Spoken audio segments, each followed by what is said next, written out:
my name is Christine and I'm the CEO of Everydae. The premise for Everydae is that most high school students need some help getting from 9th to 12th grade and up into college and career. But tutoring is prohibitively expensive. In fact, only 15% of families today can actually afford a tutor for their children. So what we have developed is, or what we're doing is creating a digital tutor for high schoolers everywhere. Students can ace their classes and prepare for college all through fun 10-minute micro lessons that adapt based on their needs and their goals. So our goal is to essentially be a supplementary education solution, all online, and kind of fun and gamified. Feels a little bit like Duolingo if you've ever learned a language that way. And be with you from 9th grade through to 12th grade, helping you through all of those classes. We started the business. We've actually been in education tech for a while. I was chief product officer at a company called Veritas Prep prior to this. And that company was sold in 2018. There's one piece of the business that we didn't sell, which was some adaptive technology that we'd been developing, and we kept that and then spun out this new company, Everydae. So we believe you can improve every day just with 10 minutes a day. And that, yeah, we can help kind of teenagers everywhere. So that's how we started. What about you, Frances? What was your life look like before you started your company and what led up to it? Hey everyone, I'm Frances. I'm the founder of Come and Gone, soon to be Awkward Essentials.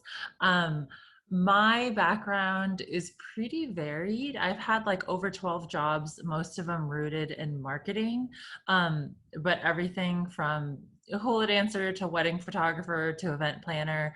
I did marketing in the corporate restaurant industry, which gave me a great foundation for marketing and branding. And from there, founded a couple different service-based businesses, which gave me a good foundation for just learning some of the basics of business. And then I really wanted to build something that was scalable. So Come and Gone is an after-sex cleanup product. It's a medical grade sponge that absorbs all the fluids internally after sex for people with vaginas. And the inspiration for the company came from when I was a baker. So every time I would like bake a cake and like use a rubber spatula and like get the batter out of the bowl, I'd be like, oh, I wish there was a spatula for my vagina. And that's kind of where the idea, when the light bulb went off, and getting into Grid110 was an incredible experience that kind of pushed the idea further. As we're talking about funding, in those early days of starting your business, were either of you thinking about fundraising? Was that ever an idea that has crossed your mind, or weren't you just thinking about trying to make revenue in the beginning? Go for it, Frances. I was pretty against funding because of everything that you kind of hear, like you should keep as much of your business as possible, like VCs are sharks. So it did not cross my mind. I didn't want to do it. And even when I was in Grid, the plan was not to fundraise.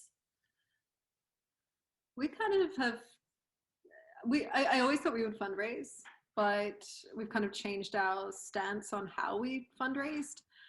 So we were in the lucky position that our chairman, who used to be the CEO of the previous company we worked at, he put some initial money in for us to form the team. But that money was running out. And so we knew that we had to keep the lights on, and we didn't have any revenue really yet to speak of. So we actually approached a lot of VCs in the beginning because that was just the path that I had known, and kind of, I knew a little bit about that world, and did not get funding from that. We were pre-product, and so most people were like, hey, come back in 6 months, which is, totally normal and probably what I would do if I was a VC. And then we decided to do equity crowdfunding instead. And so that means, a little bit, for those who don't know what equity crowdfunding is, think about Kickstarter or Indiegogo, except instead of people giving you money and you giving them product or maybe a t-shirt or something like that, they give you money and you actually give them a micro piece of equity in your company. So investments can start as low as $100. And yeah, we ended up raising on that platform over 3 months. And yeah, it was a hustle, but we got it done. And yeah, so knew we were going to raise, thought we were going to raise VC, and ended up not raising VC. And I'm happy for it. Now you gave your secret away of how you raised. Francis, what pathway did you decide to go when it came to funding, and what other pathways did you consider along the way? So we raised VC.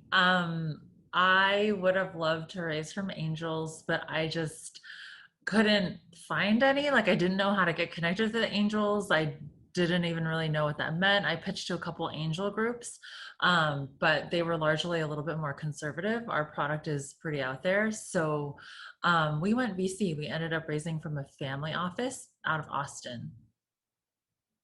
And how much, just for those who are attending, how much did each of you raise? So we raised 800,000 and they took the whole round. That's awesome. We raised 1.28 from 1,600 investors. That's incredible. That's incredible. So proud of both of you. I wish we had raised $1 million in retrospect. I wish we'd raised 2. I know. Talking about that, in hindsight, what are some things that you would have done differently with the things that you know now? Go for it, Francis. I think that I don't know that I would have done it that differently. Yeah, I'm happy to go through like exactly what I did and how I did it. But I don't think there's anything major I would have done differently. I think the biggest points to consider are just to make sure they're a good fit, because like you're basically picking up a baby daddy and they will never leave your life. Yeah, agreed. No, I think we had a pretty good run with our equity crowdfunding, and I was pleasantly surprised actually at how it went, and also the opportunity that it gives unconventional investors to invest in businesses. It was something I really liked about it. You know, I said we have 1,600 investors, which sounds like a lot. It does not mean 1,600 people in our cap table, for anybody worried about that. There's ways to not have that happen. But we now have 1,600 champions across the country, which is pretty awesome. And they've introduced us to a bunch of education companies and schools and everything else. And so, yeah, I mean, if anything, what I would do differently if I did it again, I'd just start hustling earlier on the raise, probably, and get that done. And I might actually have skipped the VC thing entirely, although now we do have kind of a good network of people that I can go back to as we grow. But yeah. How do you determine how much to raise? That's a common question for those who are considering fundraising. People talk about is 18 months worth of runway. I think you should probably project 24. But we were capped based on the requirements of equity crowdfunding as well. So when you're raising equity crowdfunding, you have a couple of different scenarios. You can raise a regulation CF, a regulation D, or regulation A, which are all SEC, different regulations for crowdfunding. A regulation CF is capped at $1,070,000. And it allows you to raise from both accredited investors as well as unaccredited investors. So unaccredited investors are people who do not have a net worth of 1 million, and they can, invest in smaller amounts. So that's what we did. We were capped at $1,070,000. We ended up going over that because we raised a parallel, what's called a Reg D round. And so we were able to kind of go over that amount. But in our mind, we're always like, okay, $1,070,000, which actually was not 18 months runway. But it was just kind of the nature of crowdfunding and what we could get at the time. We got a question from Delphine that said, are all of your investors in the US? No, we have investors all over the world. And actually, speaking of something I would have done differently with the equity crowdfunding, I actually would have focused some of our efforts and outreach to overseas investors, more of it rather than just the US market. So yeah, we had somebody in London who invested $50,000 without even speaking to me. like, which is surprising. Like, you know, they just saw our page, they liked what we were doing, they saw the video, and he invested 50,000. And, you know, most of the kind of higher amount investors, most of them would contact me and want to speak, and like we'd go through the deck and everything else. But this guy was just, hey, have some money. And he was in the UK. How you mentioned you know, you had looked into the VC process, and same with Francis. How do you build up those early relationship with investors? Because I always hear that, you know, it's important to have those relationships and then build them before you expect any kind of money from them. But how do you even reach out to investors? Where do you find them? Francis, do you have any techniques? Yeah, I didn't really know any VCs. I had done a fair amount of networking, so like I knew other founders that knew VCs. So basically the chain of events that led me to finding my investors was I utilized the PitchBook account that Grid110 has for the alumni companies.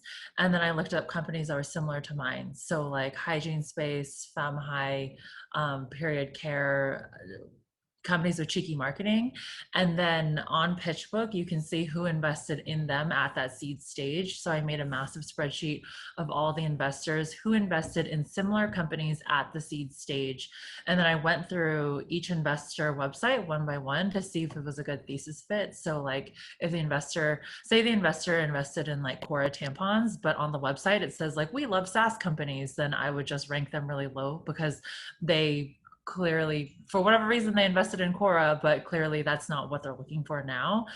So that was really important. And then I got onto LinkedIn Premium for a month using the 30-day free trial. And I looked up all the investment firms on my list that were like a good match and saw if I had any connections, like mutual connections to anyone who worked there on LinkedIn. I reached out to all those people, asked for warm intros. And so that's how I got my intros. And then after I kind of cycled through everyone I could find a warm intro or a connection to, I just started cold emailing. So my investors came from a cold email. That's incredible. What do you, okay, for both the warm intros and the cold outreach, what do you say? Do you openly say that you're trying to fundraise and this investor stood out because X, Y, and Z, or are you not as upfront about it? Or what did you put in your cold email that led you to this? I mean, I feel like it's kind of like writing a cover letter, right? Like it should be customized to the investor. Like they can totally tell if you're like mass sending out emails. I use DocSend to track who was looking at my pitch deck and like for how long, and just to make sure it wasn't getting like hyper circulated. But in the cold email to my investor, I was basically like, hey, you guys invested in this weird company called Tushy that has weird marketing. We have weird marketing. This is our market. I just did a couple bullet points of like traction, how big our market was, like where we want to go. And I attached a short deck. And yeah, they called me the next day, which was really weird. I thought it was spam because they like called me on the phone. But I think it speaks to if your investors are a good fit. So my investors, their website said, we like CPG companies that are unorthodox. And that is my company pretty much to a T. So it was a good fit. So it was relatively frictionless.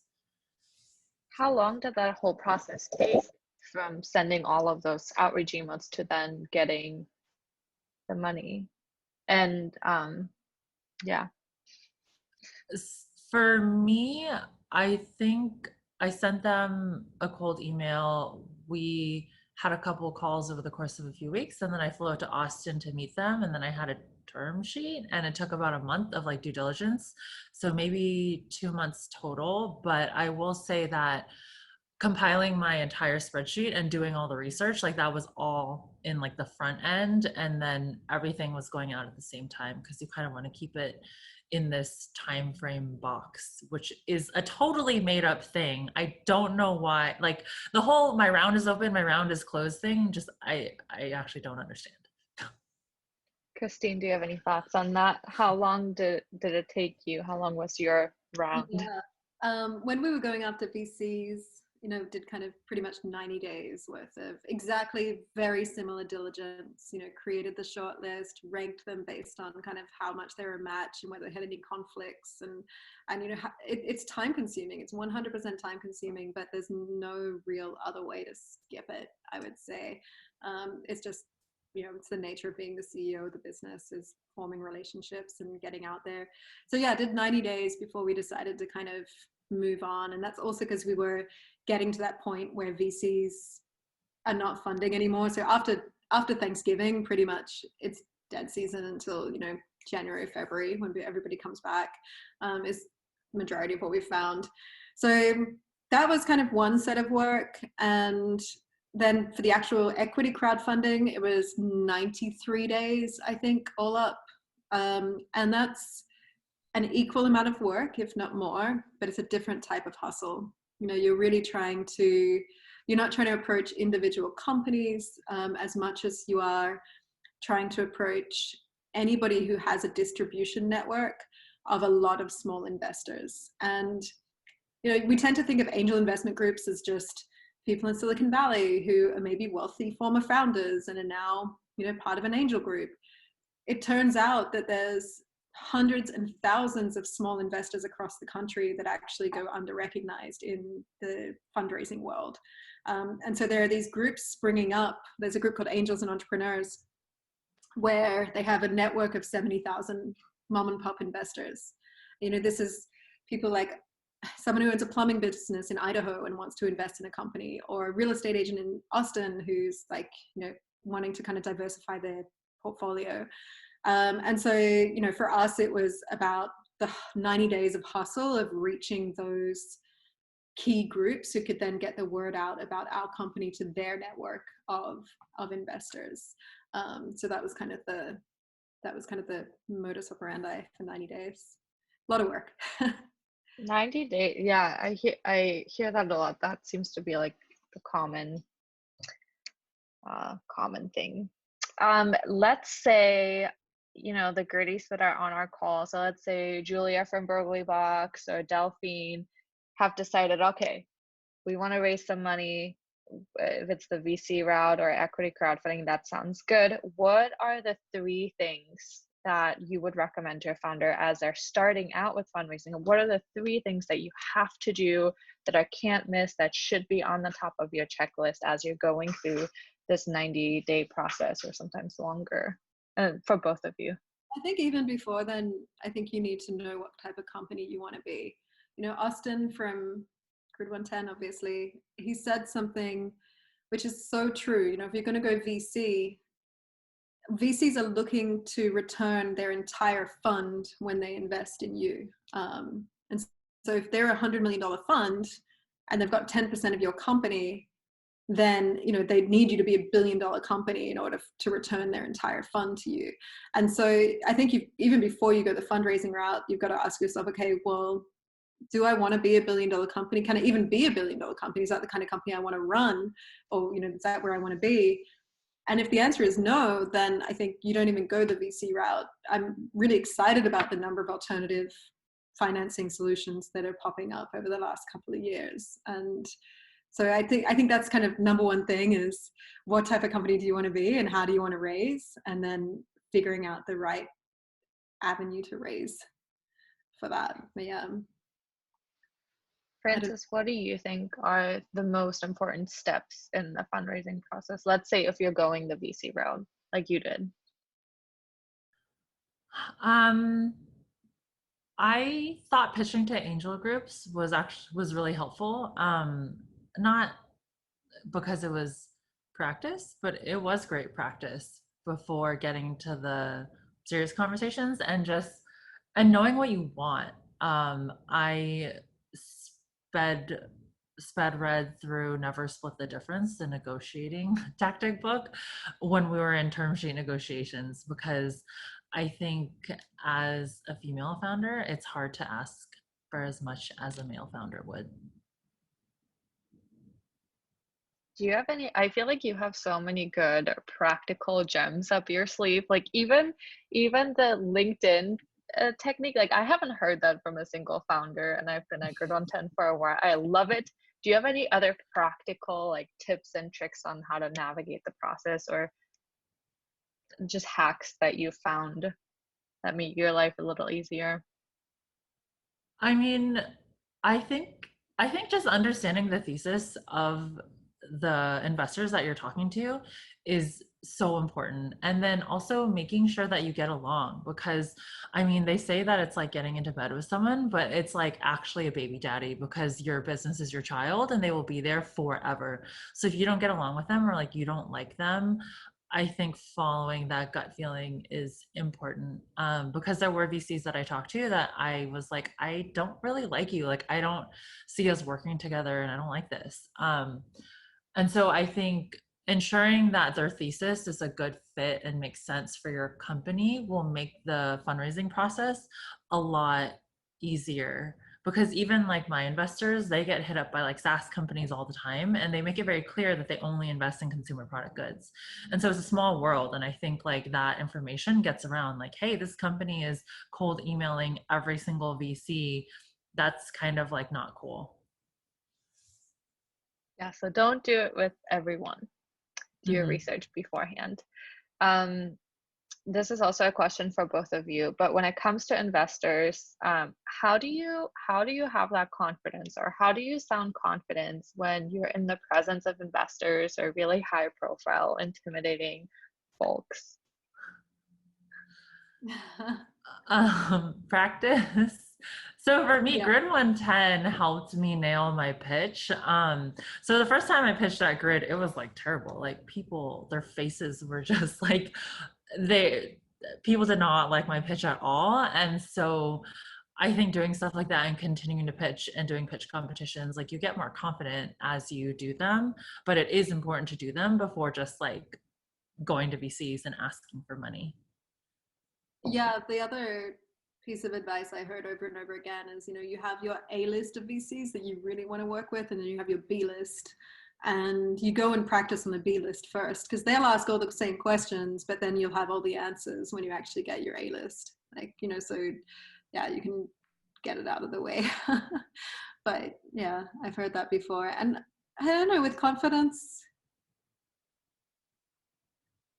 so like sometimes, and I think to your point, Francis, when you walk into a room and there's a good vibe between two people, and that conversation will flow, and so therefore, they'll be asking you questions, you'll be answering, you'll be asking them questions, and it will feel much more natural, and you'll have natural confidence through that.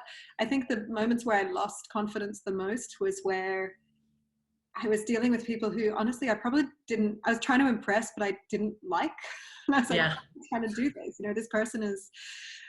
this person just doesn't, they just feel arrogant, or they seem like they're throwing questions at me to try and trip me up, and I'm like, I'm not sure that that's the relationship I want to be in. But then I also it would make me shrink and feel like I wasn't confident. I'd be like, oh, this is a terrible meeting. And I just had to remember that actually this is a two-way street, and if I got a not good feeling from them, then actually it's on me to be like, bye, this is not working. Let's get out of here. So yeah, the confidence will come when there's kind of this natural rapport, and that's hard. It is like dating in that way. It's okay to walk out. It's a two-way relationship. Yeah, it's not. Francis, you touched on my next question, which all of the people on the call are current Grid110 alumni folks. So my question was, how has Grid110 and the program and the community helped you throughout the fundraising process, and what advice do you have for our alumni founders? For me personally, it was really the pitch, because I was an idea to prototype. I don't think everyone here was an idea to prototype, but it taught me how to talk about my product and the company, and that translated into the brand. So like learning how to talk about it in a way that was like not as polarizing as it initially was. That everything that I learned from Grid110 through pitching, it just translated into the brand, how we talk about things now, our tone of voice. And so that is my tone of voice and my personality, and that's what we're using as the brand. And I think if they are not one and the same, but very similar and synonymous, then every decision you make is like for your brand and your company is the right decision, if that makes sense, because it is your personality. And then having access to that pitch book membership to like research the similar companies in my field was so valuable. And I didn't know that until Nikki told me that that was something that Grid110 alumni companies had access to. What about you, Christine?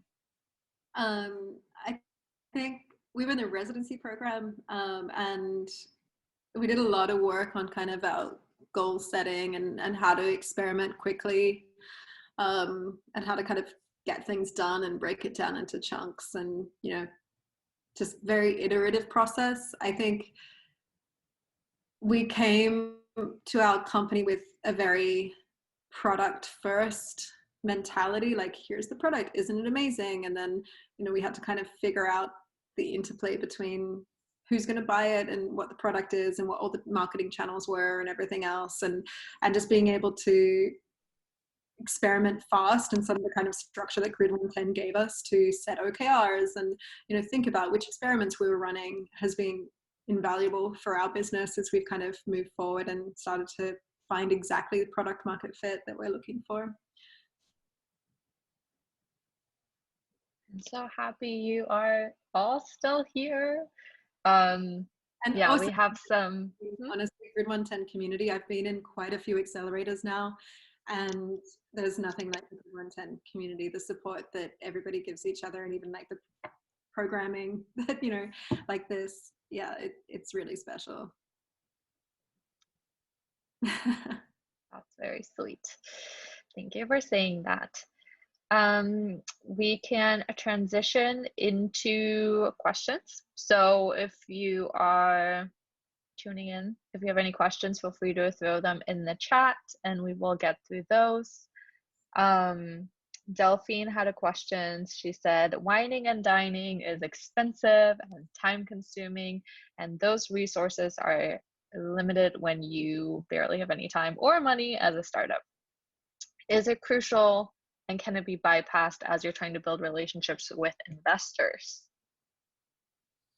I didn't really wine and dine. There was but there were some investors that I met, and we like got together and had like coffee a couple times and called, but really like it was definitely the FOMO game. Like I think they were waiting for someone else to write a check and then they would write a check, and that's kind of a game you kind of have to play. Maybe Christine can speak to this, like when you're going VC, just the whole like investor FOMO. But I was fortunate enough to find investors that were very straightforward, that were willing to tell their founders like, yes, we're interested, or like, no, thank you, we're not interested, instead of just kind of like waiting and being on the fence. Yeah, like when you get your lead investor, we're definitely in. I mean, that's for sure something you hear all the time. And so like forcing that. Yeah, we didn't wine and dine so much either. It was just kind of coffees here and there. And now during COVID, obviously it's, online meetings. But I would say that if I was doing it differently, I would probably not approach investors when I was ready to raise. If I could, I would approach them before if I thought they were a good fit, and be like, hey, I'm just interested in getting some advice on our company. So doing a 15-20 minute phone call a couple of months in advance means that in a couple of months you can go back to them and say, hey, we talked about this, now I've done this. And it's much easier to kind of start that conversation instead of starting with the cold email when you're asking them to write a check. And so I know that doesn't answer the question of time is very limited. It is, but unfortunately, you got to put the time into building the relationships. But yeah, if it can be done in a two-step process, then that sometimes makes the ask easier for money later. Would you agree that the fundraising aspect itself is like a full-time job? Yes. I've heard that. Is that true? Yeah. That's pretty super time consuming. I do all of the design work for our company. So, my engineers are an amazing team, but I also do all of the UX UI work. And so like, I was doing two jobs. Like we had stuff to do. We had like releases to do. We had things to do, but also, you have to, you're full-time in spreadsheets, contacting people, cold emailing, following up. And yeah. We have a question from Julia who asked why, and I think this is for Christine, why did you decide to go crowdfunding equity versus crowdfunding in exchange for early release products?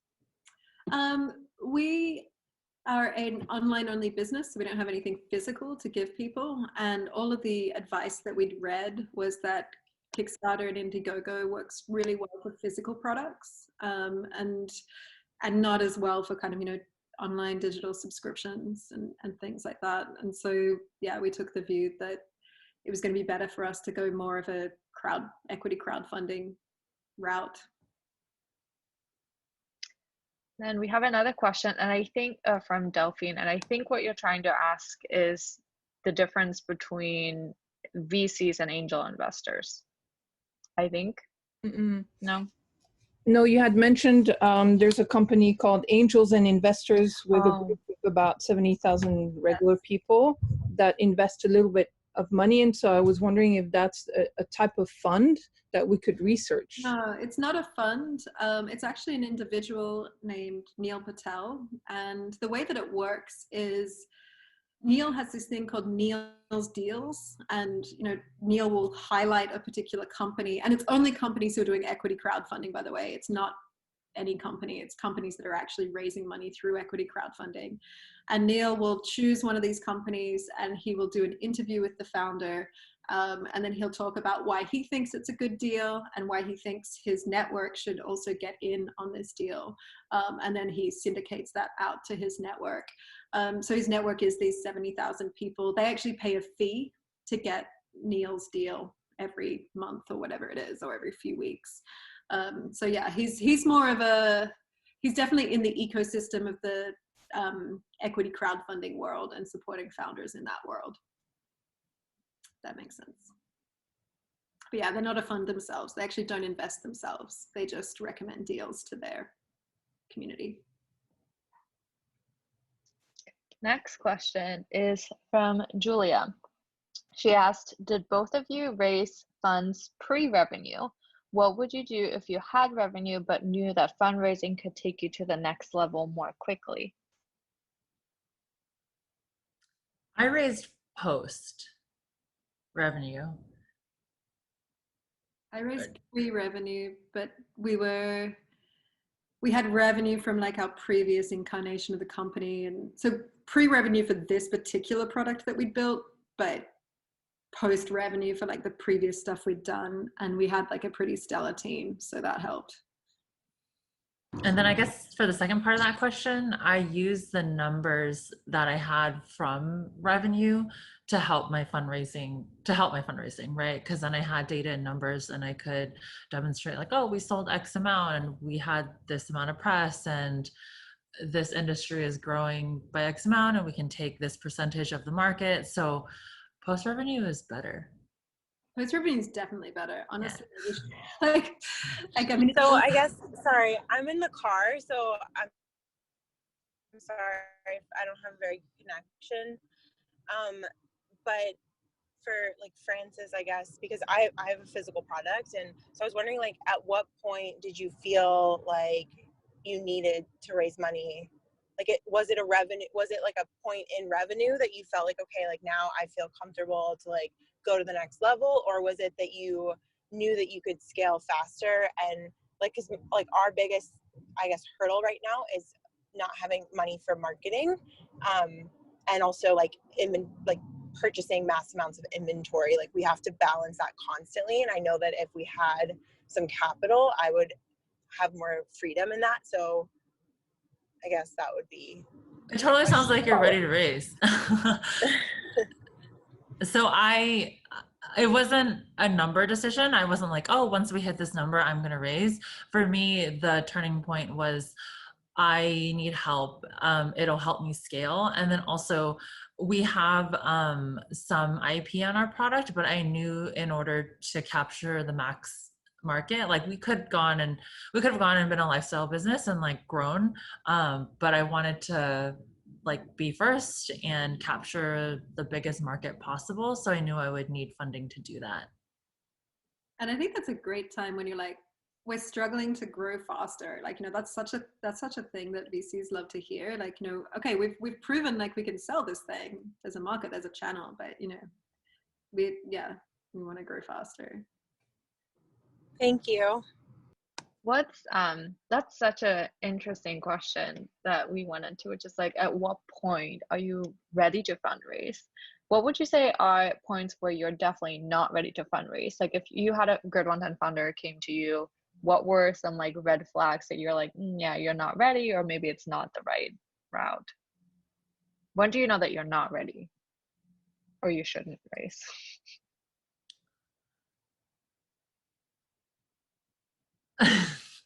No, really think about it, because some people raise on the back of a napkin, right? And that's how they get their first money together, and that's how they build their vision and how they build their product. And that is like still a valid way to raise.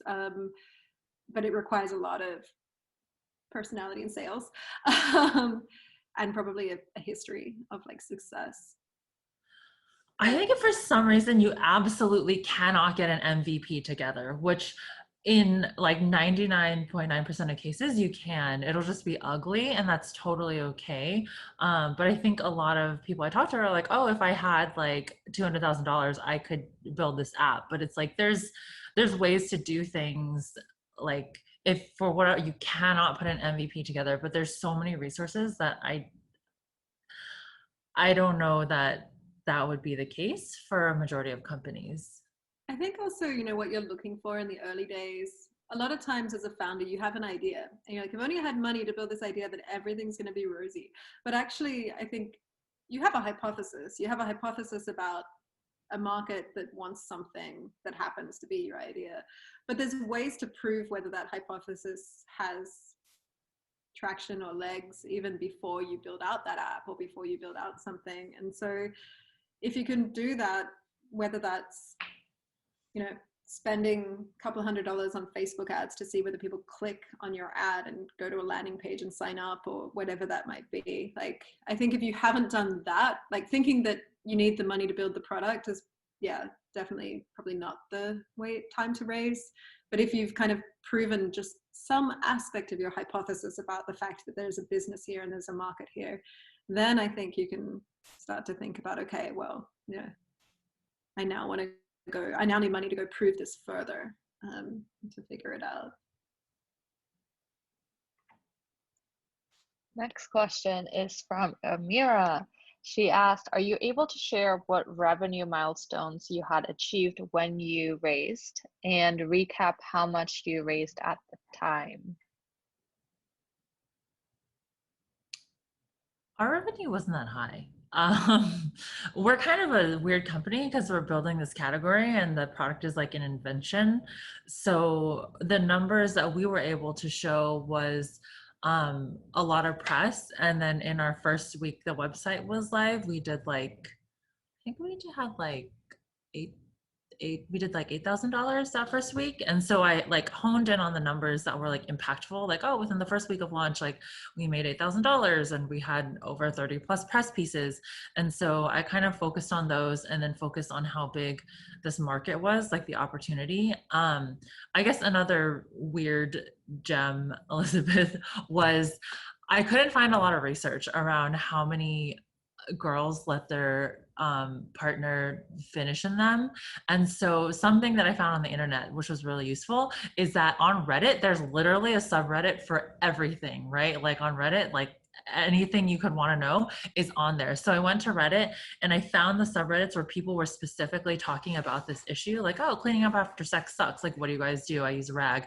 And I DM'd all these people. And I think as long as you're really nice to them, people will be nice to you back. Like, if you're nice, people will be nice. And I would say 95% of the people that I DM'd like answered a survey that I sent them. And I used that to gather some data around my market because I couldn't find anything and I don't have like the background to figure out how to find those numbers. And so that's, I mean, it's kind of like ghetto data, but it was there so I could like use the CDC, see how many couples or how many people in the US are like married, and then narrow down a market to demonstrate to the investors that this is a massive market and this is something that happens to X% of people.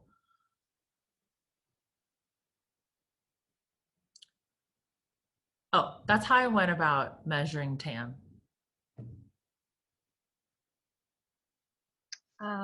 Christine, do you have any thoughts or tips?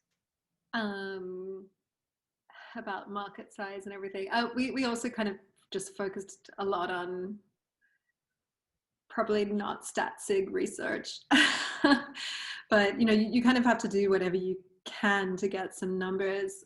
I will say also that when COVID first happened, there was a big surge in online learning and people signing up for online learning tools, and we actually kept our product free during the first couple of months and hustled to get ourselves on all of these resource lists that teachers and educators were sharing. And we had a massive 839% increase in signups during that time, which just happened to coincide with our fundraising, which was awesome. It did not actually result in paying customers because a lot of people just sign up for stuff for free. They used it, but then they didn't end up kind of converting, or a smaller percentage ended up converting. But yeah, you kind of have to use whatever data you have to sell the company at the time, I think, and then have, but still be grounded in the fact that some of the foundations are there too, and the fundamentals are there that you can build on. But yeah, I tend to think about it like that too. One very big thing with equity crowdfunding is you're always looking to put news out.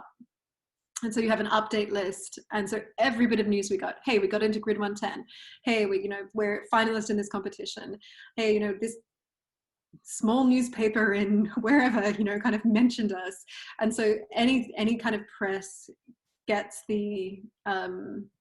gives people the feeling that you're a successful company as well. So that works really well on the equity crowdfunding side. People want to back a winner. And so if you're constantly showing them how you're winning, even if it's just small things, then yeah, that's something that worked for us. How do you get press? This is like a whole kind of a different topic, but do you have like really, because that seems to be a really important thing, is being able to build your brand around your company and building that buzz. Do you have quick tips or hinters for those who currently don't have a strong brand or really want to work on this year? I mean, for us, I'm sure Francis has great feedback on this. For us, it's a very similar process to raising money from VCs. You have a short list. You look at the previous articles this author has written, this journalist has written. You see whether they're writing about stuff like you, and then you have to pitch them in a short email and say, look, here's why I think, you wrote about this thing and we think we'd be kind of an interesting complement to that. Have you thought about this? And so, yeah, it's a lot of kind of cold pitching. But once you have a journalist and once they've written about you, then it's much easier to go back to them and say, hey, we have this new thing. And then, you form a relationship with them over time as well. But we have a massive spreadsheet of just people who write about different things, and yeah, kind of reach out. Do they all say yes? Not at all. No. And what has been like the acceptance rate, just to like set expectations here for everyone? It's like VCs. A lot of them don't reply. I don't know, Francis, what do you think? I mean, I think it's different for Francis because you have such a story to tell, and it's something that's like so, I feel like it has just such a natural hook. I'm sure you got a lot of replies, so go for it. Yeah, the way we secured press was like accidental. So we accidentally secured press in the UK when we weren't shipping to the UK, and like had all this press in the UK. So we didn't have a formal press strategy at that time. I think just because like our brand and our product is kind of polarizing.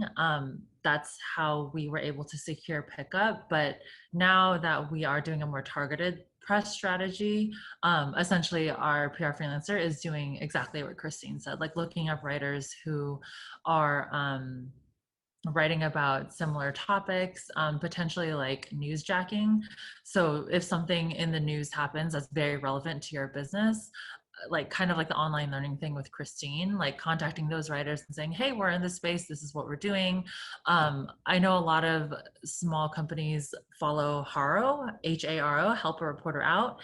And there are these like emails that come 3 times a day where there's writers looking for different topics. So what I would do is just control find for the word sex, female, entrepreneur, things that are like up my alley. So I didn't have to scroll through the entire email because it would like take forever.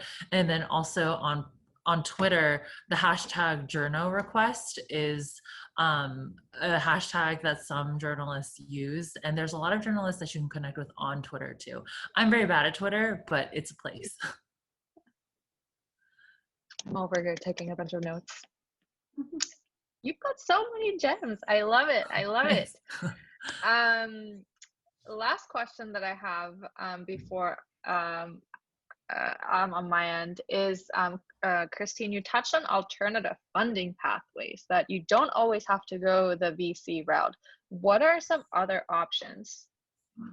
I think equity crowdfunding is probably the biggest option right now, but there are some funds that are popping up that are not $1 billion or bust funds. Like there are some funds that are focused on you building a good but medium-sized business, and that's kind of a new thesis.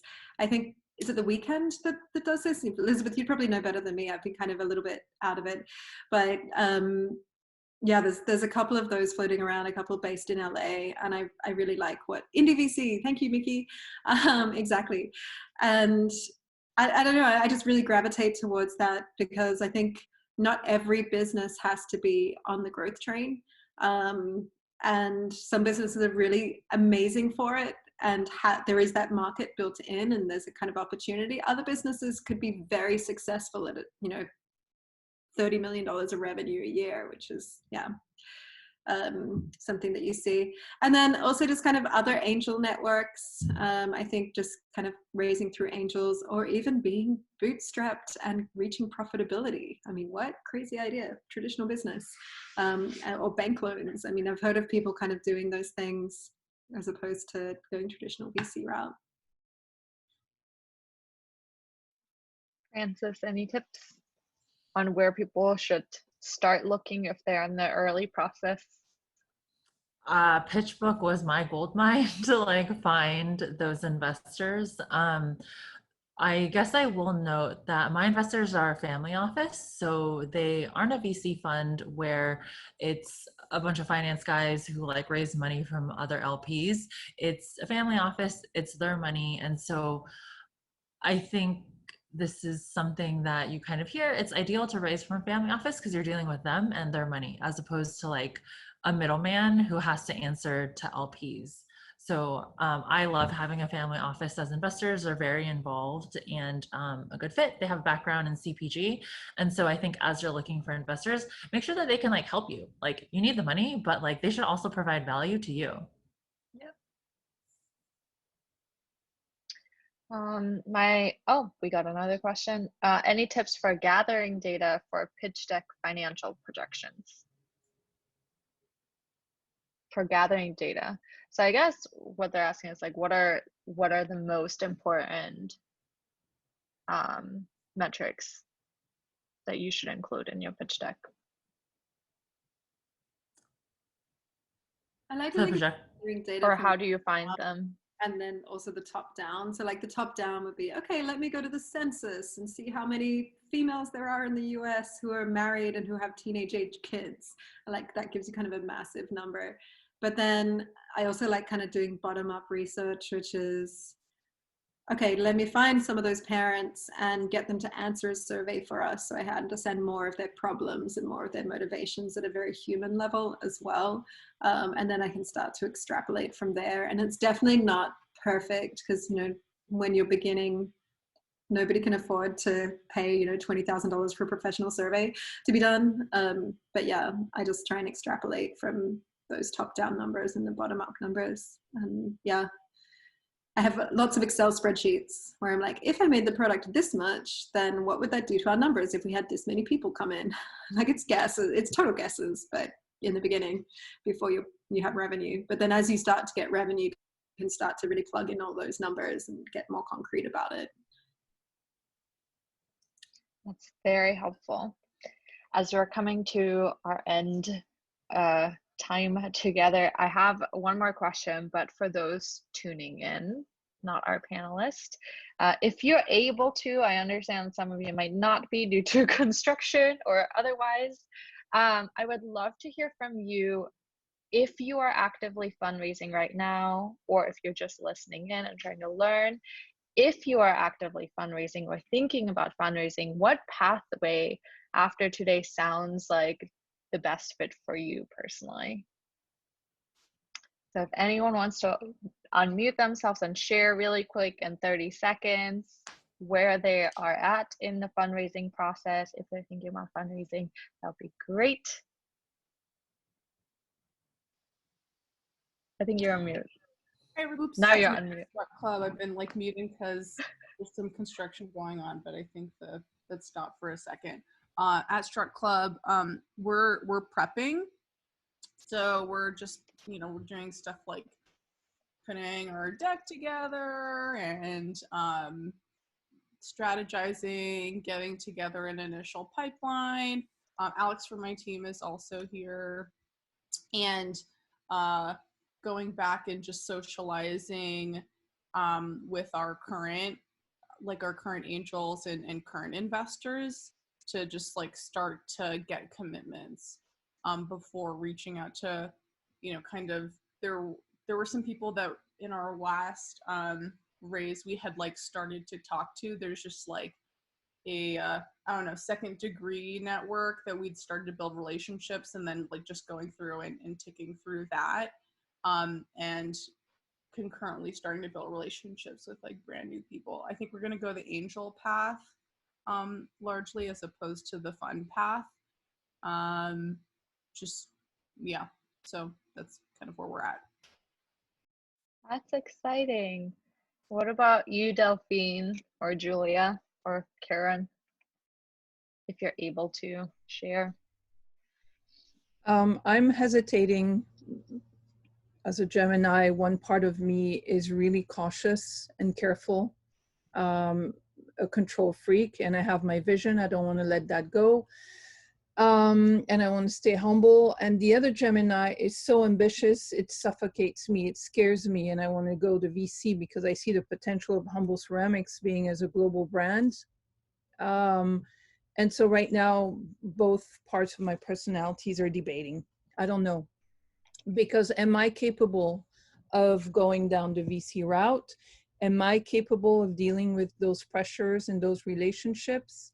I'm a lonely child. I don't have that social ease. So I'm really hesitating right now. I don't know. And that is totally fine. You were just here to learn.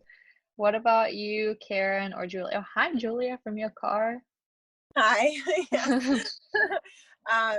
Yeah, so I was not ever like intending on raising any money, but in the last like 3 weeks, like Mickey, like right after we had office hours, our sales have like skyrocketed, like to the point where like I cannot keep up. And it's like a thing of like, we started running Google ads and we are getting all of these corporate orders. They want to send mental wellness care packages to their employees at home.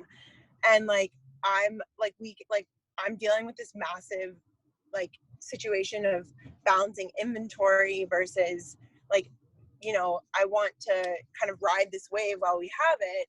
And so I want to amp up like our marketing efforts as well. But we kind of we have all of these like other specialized care packages that we were going to launch before the end of the year, like a postpartum box and a sleep box, and that's something that like our customer base is telling us that they really want. But I'm like, well, maybe instead of just like buying all the inventory for it so that we can use that cash for like what's working with these corporate orders, instead maybe do like a crowd fund where they would get like a discount on the box and they would get it shipped before everyone else.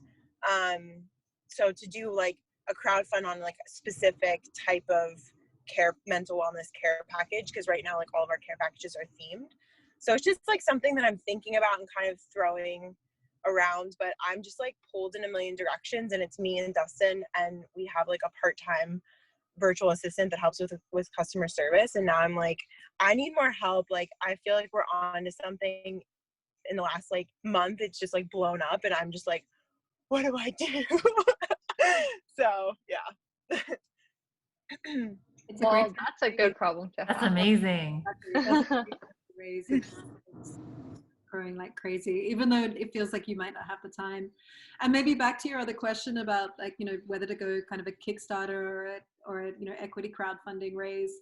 If you're a product-based business, then I think that can be a really viable way to go, where you don't have to give away equity, and you can run that crowdfunding on, you know, Kickstarter or something similar. It still is a lot of work. I definitely think it's equal amount of work to raising from VCs in terms of just like your day-to-day, like because the game of crowdfunding is getting as many eyeballs as possible on that page, which means you're running advertising, you're trying to get on podcasts, you're trying to get you're trying to get press, you're trying to, yeah, all these things. But it sounds like you're in a good position, even though you're busy. Well, yeah, that's what I'm like, do I spend my time on that right now, or like I'm feeling a little bit, it's like the story of my life. I'm always like, what do I do? but yeah, we'll see. What about you, Karen? Where are you at? Hi, everyone. Thank you, first of all. This is great information and great support, good information. As my co-founder and I go into, I know we've been saying this for a year, but we're finally finishing up our MVP. My co-founder, sorority sister, turns out to be a makeup industry subject domain expert, so she's going to kind of be our advisor. And we finally cracked the code on an advertising technology for the site. So the thing that was worrying me was we were starting to, frankly, come down to fumes in our little bootstrap friends and family raise. And but then we thought of a really creative biz dev pitch to Procter & Gamble for one of their Black female hair products, and we're having discussions with them about sort of a grant that would help us complete and fund our MVP OKRs for the next year in terms of growing the community and building a product. So that said, we are also simultaneously said we have to start courting angel investors, especially those who get the Black hair and beauty market. And there's, because of a past relationship, there's this senior partner at a law firm here in Los Angeles that does a lot of Silicon Valley stuff that I'm trying to tell him about how great Grid110 was to us and woo him to possibly participating with Grid110. So just heads up, Elizabeth and Mickey. So, but it's really, really good to get all this like emotional and just, you know, the brass tacks of this feedback of what pursuing this angel investment mean, because most of the time you think I'm the only one going through it. So thank you for this today. Oh, you're very welcome. And I hope this is just one of many more. I really hope to do more of these and create these mini support groups for fundraising folks, because it can be a lonely journey. But there's, as you can see, a lot of people going through the exact same situations. So as we're coming to an end, I did have a request for Francis and Christine.